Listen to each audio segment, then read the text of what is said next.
আসসালামু আলাইকুম শিক্ষার্থীবৃন্দ, সবাইকে স্বাগতম ম্যাথমেটিক্স 2 বই এর। আজকে আমরা ডিওয়াই বাই ডিএক্স এর জ্যামিতিক ব্যাখ্যা এই অধ্যায়ের অঙ্ক করার জন্য আর কি। তো আমরা এই অধ্যায়ে শুরু করার প্রথমেই যেই প্রবলেমটা নিয়েছি আজকে, তার আগে কিছু অধ্যায় সম্পর্কে কিছু গল্প আকারে কিছু যদি বোঝানো যেত একটু ভালো হতো। তো প্রবলেমটা সলভ করতে করতে যতটুকু বলা সুযোগ থাকে চেষ্টা করব আর কি। সবাই মনোযোগ দিয়ে ক্লাসটা দেখবা। প্রথমে আমি একটা অতি সংক্ষিপ্ত প্রবলেম নিয়েছি। প্রবলেমটা হচ্ছে y স্কয়ার সমান সমান x স্কয়ার, বক্ররেখার 1 1 বিন্দুতে ঢাল কত। কয়েকটা জিনিস আছে, এইটা দ্বারা একটা সমীকরণকে বোঝাচ্ছে। এই সমীকরণটা দ্বারা একটা বক্ররেখাকে মিন করে। এইখানে ব্র্যাকেটের মধ্যে 1,1 একটা বিন্দুকে বোঝাচ্ছে। আমরা হয়তো অনেকেই জানি বিন্দু লিখতে হলে ভুজ এবং কোটি কমা দিয়ে লিখতে হয়। প্রথমটা ভুজ x এর মান, পরেরটা কোটি y এর মান বুঝায়। ঢাল বলতে আমরা ত্রিকোণমিতিতে আমরা তারপরে সরল রেখা অথবা কার্তেশীয় এই অধ্যায় সমূহের অঙ্ক করার সময় ঢালের সংজ্ঞা হয়তোবা করেছি। তো আজকে সেই ঢালেরই একটা অঙ্ক আছে এখানে। তো ঢাল বলতে আমরা যেই সংজ্ঞাটা আমি বুঝাই সেটা বলছি, ফিগার ছাড়া বোঝানো সম্ভব না। আমি একটা অক্ষরেখা আঁকিয়েছি, এক্স অক্ষ আর ওয়াই অক্ষ। এখানে একটা বক্ররেখা আঁকানোর চেষ্টা করেছি। এই বক্ররেখার যে কোনো একটা বিন্দুতে একটা স্পর্শক আঁকানো যেতেই পারে। এইটা হচ্ছে স্পর্শক।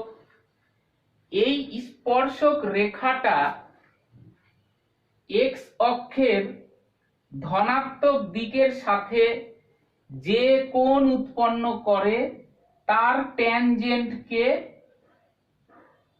ঢাল বলে। এখন এই ঢাল যেই সংজ্ঞাটা দেয়া হলো এটা এক রকমের কথা। আবার সরল রেখার অঙ্ক করার সময় আমরা হয়তো কারো মনে আছে y = mx + c আমরা বলেছিলাম। এটা একটা সরল রেখা সমীকরণ ছিল। এই m দ্বারা আমরা ঢাল বুঝতাম। তো সেটা আমাদের অনেকেই হয়তো জানি। তো এই অঙ্কের ক্ষেত্রে আমরা ঢাল বলতে বুঝবো dy/dx। এই যে এটা লিখলাম এইটাকে আমরা ঢাল বুঝবো এই অধ্যায়ের ক্ষেত্রে। তা আমরা আগে যা জানতাম সেটা এখন মনে না রাখলেও চলবে। আপাতত আমরা ঢাল বলতে dy/dx কে বুঝছি, এতটুকু বুঝলেই হবে। এখন এই dy/dx টা কি বুঝাচ্ছে? আমরা এর আগের অধ্যায়ের অঙ্ক করার সময় অন্তরীকরণের ক্ষেত্রে যে d/dx এর একটা এইরকম ফিগার দেখেছিলাম যে d/dx এর মধ্যে কিছু একটা অঙ্ক ছিল, কোনো একটা সূত্র ছিল, কোনো একটা রাশি ছিল। সেই রকমই আমি এই রাশিটাকে যদি সাধারণভাবে y হিসাবে চিহ্নিত করি,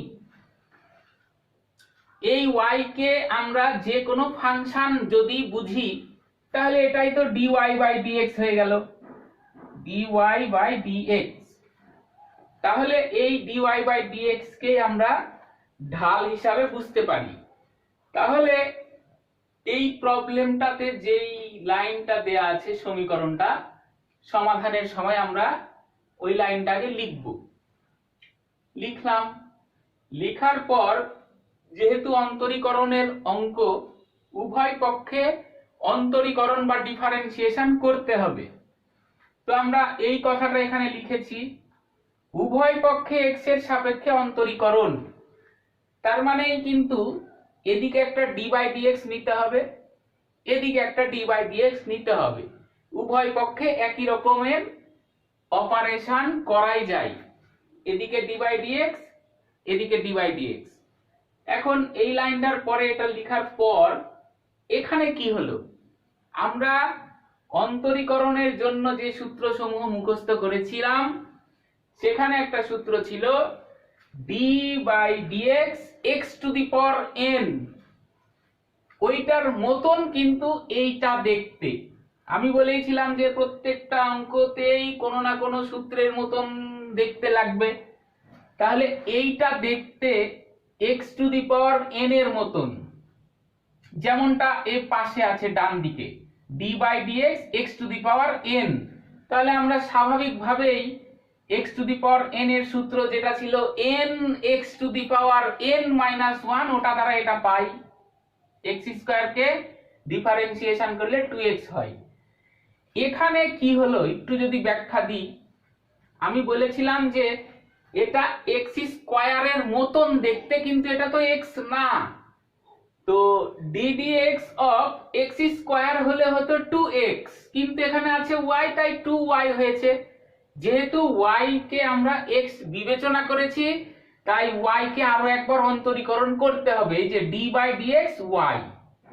ঠিক আছে, এই যে y টা আমি যদি না বিবেচনা করি এখানে, তাহলে d/dx, এই যে y আছে এখানে, তার মানে y কে আরো একবার অন্তরীকরণ করতে হবে, পাশে গুণ দিয়ে লিখে, নিয়ম একই। এর পরের লাইনে dy/dx তো থেকে গেল, 2y ওইদিকে ভাগ হয়ে গেল কারণ এখানে গুণ ছিল। এরপরে নরমাল ক্যালকুলেশন, 2 কাটা x/y। আলটিমেটলি কিন্তু আমরা এই সমীকরণ থেকে ক্যালকুলেশন করতে করতে করতে dy/dx পেয়ে গেলাম। তো আমি তো বলেই দিয়েছি শুরুতে dy/dx কেই ঢাল বুঝায়, তাহলে আমরা এইটাকে বলতে পারি ঢাল সমীকরণ। এই ঢাল সমীকরণটা পাওয়ার পর আমাকে অঙ্কতে দেখতে হবে যে কি বলেছে, এত বক্ররেখার এত বিন্দুতে ঢাল কত, তার মানে এই বিন্দুতে ঢাল কত, ঢাল তো পেয়েছি, কিন্তু ওই বিন্দুতে, এই বিন্দুতে পাওয়ার জন্য স্পেসিফিক ব্যাপার থাকতে পারে। স্পেসিফিক ব্যাপার হচ্ছে 1 1 বিন্দুতে ঢাল, মানে এই সমীকরণটাতে যেখানে যেখানে x আছে সেখানে ভুজের মান, যেখানে y আছে সেখানে কোটির মান বসাবো। তার মানে x এর জায়গায় 1 বসালাম, y এর জায়গায় 1 বসালাম, কাটাকাটি করে 1। তার মানে এই অঙ্কের ক্ষেত্রে ঢাল হচ্ছে 1, কত বিন্দুতে, 1 1 বিন্দুতে। অঙ্ক শেষ। তো আমরা এই অধ্যায়ের একটা অতি সংক্ষিপ্ত অঙ্ক করলাম। তো আমাদের ক্লাস সমূহ দেখতে থাকো, আস্তে আস্তে পর্যায়ক্রমে সব অধ্যায়ের প্রবলেম সলভ করার চেষ্টা করব। আপাতত আজকের মতো এই পর্যন্তই, ধন্যবাদ।